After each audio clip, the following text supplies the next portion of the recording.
Un jour, j'ai rencontré des gens qui parlaient beaucoup de l'Esprit de Dieu. Et moi, je savais que l'Esprit de Dieu existait, qu'il habitait en moi parce que j'avais choisi de suivre Dieu. Mais j'en parlais pas autant. J'ai essayé de comprendre un peu plus qui était donc le Saint-Esprit.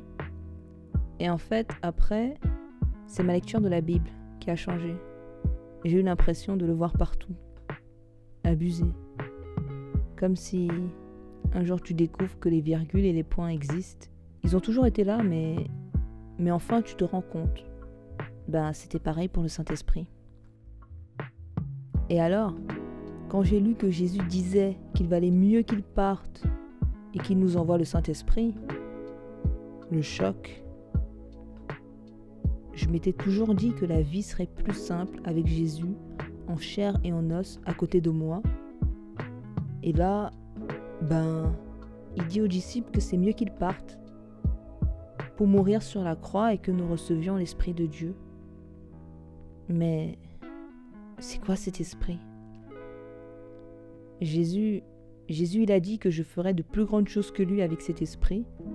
Et moi je savais que l'esprit, il était là pour révéler le cœur du Père, toujours plus. Mais en fait, je connaissais pas cet esprit. Je veux dire, j'ai réalisé que je m'y étais jamais intéressée.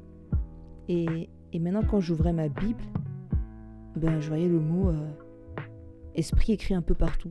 Genre l'Esprit de Dieu, le consolateur, le défenseur. Ouais. Il y a un passage que j'aime beaucoup dans la Bible, dans lequel Dieu dit « Ni par force, ni par puissance, mais par mon esprit. » Waouh. Et moi, je lui ai répondu « Seigneur, je t'accepte en entier. » Et j'ai compris que j'avais besoin de son esprit, avant tout pour vivre, pour être libre.